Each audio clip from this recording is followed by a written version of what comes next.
Welcome back to Noir Alley. I'm your host, Eddie Muller. A few weeks ago, I showed Double Indemnity and discussed the vital contribution writer Raymond Chandler made to that landmark film and the bitterness he felt over his treatment by co-writer and director Billy Wilder. The fact is, Chandler hated Hollywood, and his unhappy experience at Paramount convinced him that nothing good would ever come from his prickly relationship with the picture business. But then, in 1944, RKO made today's picture, Murder, My Sweet, based on Chandler's 1940 novel, Farewell, My Lovely. At this point, Chandler's reputation as a novelist was based on a mere 4 books, 2 of which had been bought for the movies, only to have the studios dump his private eye, Philip Marlowe, and replace him with other fictional detectives. In RKO's The Falcon Takes Over, and Fox's Time to Kill, where Mike Shane became the featured shamus. Those B pictures borrowed Chandler's stories, but none of his signature style. And using Chandler's books for their plots made about as much sense as having Rita Hayworth only sing, off camera. It's missing the point entirely. Chandler's writing is all about Philip Marlowe, his descriptive language, his wisecracking humor, his cynical attitude. Fortunately, RKO, specifically Executive Vice President of Production Charles Corner, wasn't ready to give up on Chandler. The studio boss was a fan of the Marlowe stories, and since RKO already owned the rights to Farewell, My Lovely, it provided the sketchy basis for The Falcon Takes Over in 1942, Corner used it as a springboard for some talented artists ready to jump from B pictures to top-of-the-line A's. Writer-producer Adrian Scott and director Edward Dmytryk, who'd made 18 pictures over the previous 8 years, many wartime propaganda pieces like Hitler's Children and Behind the Rising Sun. Dmytryk was champing at the bit to show what he could do with a real budget, name actors, and a band of creative collaborators. Now, much of the visual flourish he'd display in this film was gleaned from an earlier RKO movie, Orson Welles' masterpiece, Citizen Kane, which is ironic, because if history has remembered Charles Corner at all, it's as the man who fired Orson Welles at RKO, proclaiming the studio's new motto, showmanship instead of genius. Now, this does not make Corner a Philistine. No less an artist than Jean Renoir called him an extraordinary man and wished he could have made 20 pictures with him at RKO. Corner was, in fact, credited with pulling the studio back from bankruptcy when he took over as RKO's general manager in 1942. He also, in a way, saved Claire Trevor. You've got a nice build for a private detective. By the end of the 30s, she was an established star, having made a terrific impression in a pair of late 30s classics, Dead End and Stagecoach. But over the next few years, she was relegated to 4th or 5th build parts, mostly in forgettable westerns. Corner felt Trevor wasn't being used properly, so he did something about it. You could say that RKO made Farewell, My Lovely primarily as a showcase for the new Claire Trevor, an insouciant and wonderfully wicked femme fatale. She even collaborated with costume designer Edward Stevenson on her spectacular outfits, conjuring up an image that became her sartorial signature in the many noir films that followed. Barbara Stanwyck wasn't the only dangerous dame making an impression in 1944.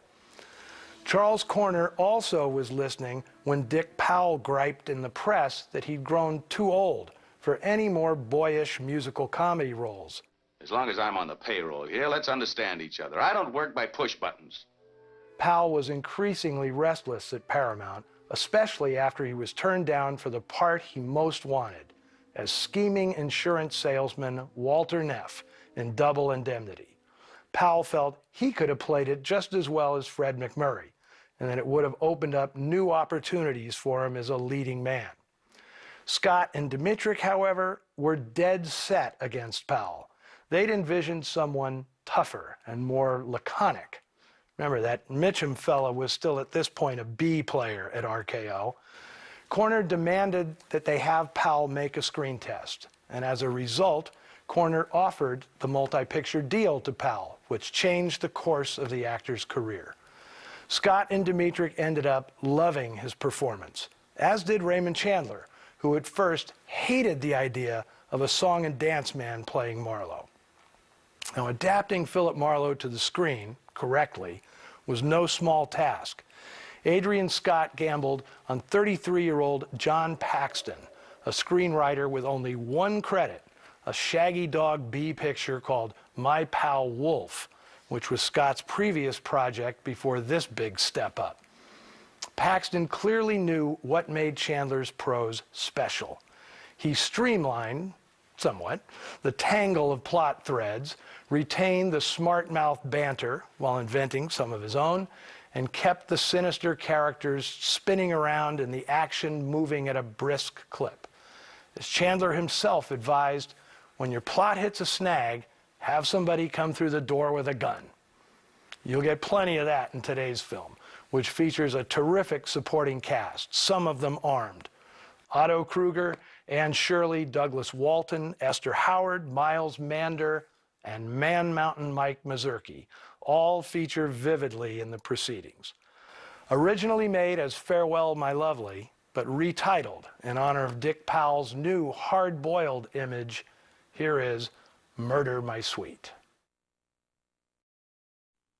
Down these mean streets a man must go who is not himself mean, who is neither tarnished nor afraid. The detective in this kind of story must be such a man. He must be the best man in his world and a good enough man for any world. If there were enough like him, I think the world would be a very safe place to live in, and yet not too dull to be worth living in. Well, that's how Raymond Chandler described Philip Marlowe in his essay, The Simple Art of Murder.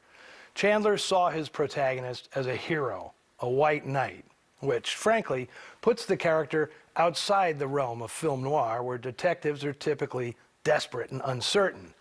Chandler was fond of Dick Powell's portrayal, until Humphrey Bogart played Marlowe in Howard Hawks' 1946 adaptation of The Big Sleep. Chandler's hero worship kicked in, and he declared Bogart the genuine article, a guy who could be tough without a gun. Now, in Hawks' world, heroes were infallible, and Marlowe became something of a superhero. Frankly, Powell's portrayal is closer to the mark. He's not really tough, just a decent guy trying his damnedest to help his clients navigate a corrupt world and survive the beatings he regularly suffers. Now, it took cagey sleight of hand to get Farewell, My Lovely past the production code office. Even to casual viewers, it's pretty obvious that Lindsay Marriott, played by Douglas Walton, is a homosexual, in the tradition of the Maltese Falcon's Joel Cairo. It's also clear that Dr. Jules Amthor, played by Otto Kruger, is pushing dope to LA's elite in cahoots with his cohort, Dr. Sonderborg. But there were a few things in Chandler's novel that screenwriter John Paxton couldn't get into the script.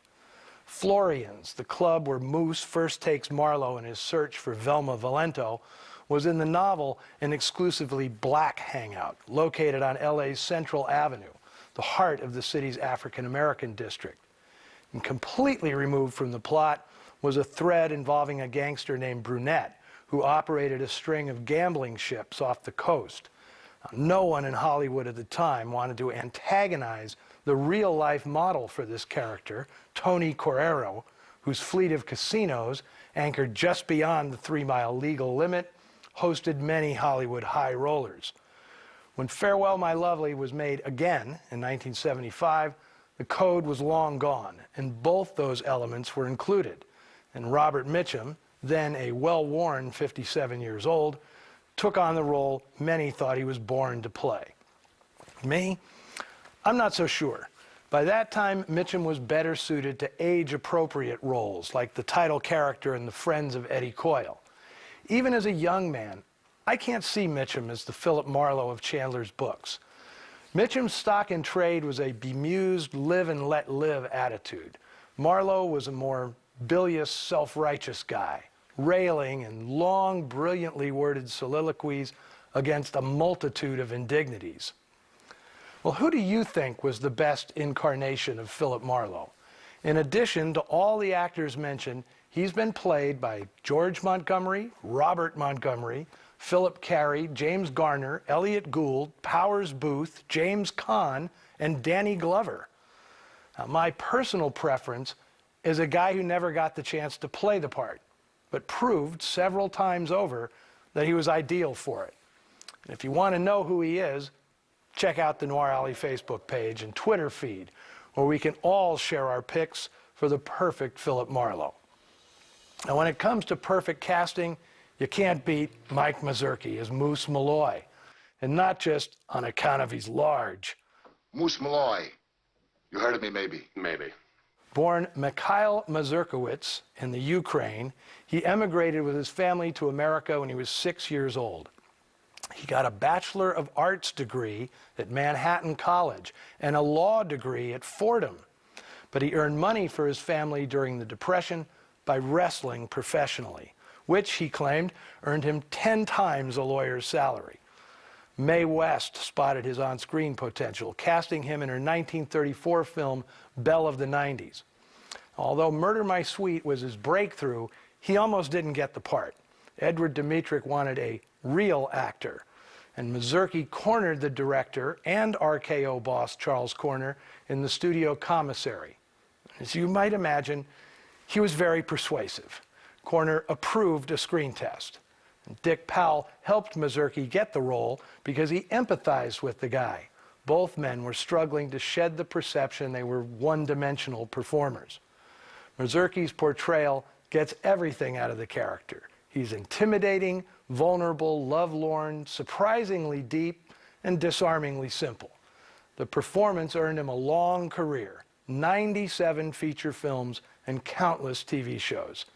Mickey Spillane once said that Mazurki would have been the perfect actor to play his detective, Mike Hammer, if only he could act. Hey, Mickey, I've seen you play Hammer in The Girl Hunters. Mike would have been just fine.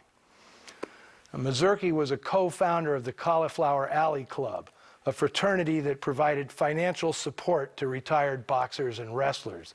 The organization's Iron Mike Mazurki Award was one of the most coveted honors in professional wrestling, with Mazurki's own cauliflower ear serving as the model for the award. Well, next week, you won't find me in my usual time slot. Instead, catch me at 8 p.m. Eastern next Sunday for a double dose of L.A. Noir as we present Act of Violence and In a Lonely Place. That's the Sunday night double feature, so I'm kicking Ben out for a few hours. Until then, see you in the shadows.